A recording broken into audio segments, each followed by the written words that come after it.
This is Inside Indiana Business Radio on Demand for the morning of November 22nd, 2022. Brought to you by That's Good HR. I'm Wes Mills.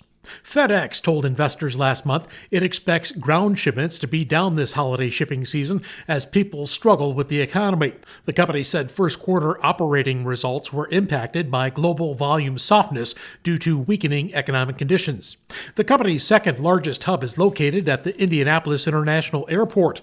Hub Operations Managing Director Jake Doris appeared on Inside Indiana Business TV. Located in the heartland, the Midwest of the United States, we have the ability to receive flights from all over the country and then send them out to not only the country, but also internationally as well. So location, people, climate, right?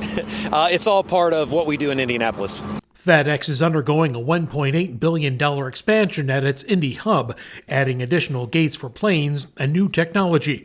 The NCAA announced Monday that Indianapolis will host the 2028 Division I Women's Final Four. The games are expected to be played at Gainbridge Fieldhouse. The city last hosted the women's championship game in 2016. 2028 will mark the fourth time Indianapolis has hosted the event. The city will host the men's Final Four again in 2026. Voters have narrowed down the list of Indiana Chamber's Coolest Thing Made in Indiana tournament to the Final Four. Finalists include Hiker Trailers in Columbus, Kid Stuff Play Systems in Gary, Maple Leaf Farms in Leesburg, and Pollywood in Syracuse. Public voting to see who will make the finals runs through Friday. Inside Indiana Business Radio on Demand is brought to you by the following. With one call to That's Good HR, your hiring challenge is solved. It's that simple. That's Good HR is the secret ingredient to strategic staffing. Have an HR, accounting, administrative, or customer service position to fill? Trust That's Good HR to make a match that's good for everyone, whether temp to hire, or a direct hire placement. For 22 years, That's Good HR has been handpicking employees and employers through a highly personal and authentic approach that delivers long-term results. Visit that'sgoodhr.com. Remember, the match matters. Save the date for IBJ's CFO of the Year event, December 9th at 8 a.m. at the JW Marriott in downtown Indianapolis. Join us for breakfast and an awards presentation as we unveil this year's class of Indiana's top financial executives. Reserve your seat or secure a corporate table to show your support for this year's group of impressive honorees. Learn more and RSVP by December the 5th at ibj.com/events. The Indiana Chamber of Commerce has released its list of priorities for the upcoming legislative session, and addressing the state's workforce challenges appears to be paramount.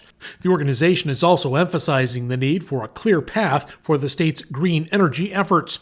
Indiana Chamber Vice President of Education and Workforce, Jason Beers. Some want to push really far in one direction, others want to kind of, maintain the status quo. Our point is we need to have a plan. Right. And it needs to be a coherent, thoughtful, long-term plan that balances our goals in terms of where we'd like to be as a state in terms of renewable energy and other things, but also, not inadvertently throwing the baby out with the bathwater. It needs to be thoughtful and diligent. But again, at the end of the day, if you don't have a plan, it's hard to know if you're making any progress. And the Indiana General Assembly will convene in January for its biennial budget writing session. State and local officials broke ground Monday on an $84 million microelectronics campus at Westgate at Crane Technology Park in Odin.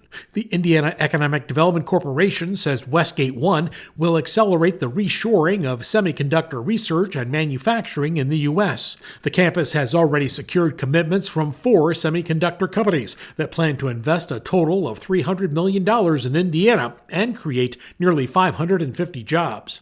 As interest rates continue to climb, the number of building permits continues to decline, according to the latest data from the Builders Association of Greater Indianapolis. The trade association says builders in the 9-county Indianapolis area filed 457 single-family building permits in October, down 46% from the same month of 2021.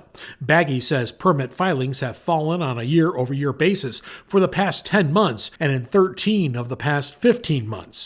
An Indianapolis pastor says he wants to be the next mayor of the city. James Jackson, pastor of Fervent Prayer Church, is the first Republican to announce intentions to run for Indianapolis mayor in 2023. Jackson told the Indianapolis Business Journal that a more formal announcement is coming November 29th. He says his focus will be education and public safety. This report is brought to you by That's Good HR, the secret ingredient to strategic staffing. Visit that'sgoodhr.com for more information. I'm Wes Mills, Inside Indiana Business, Radio on Demand.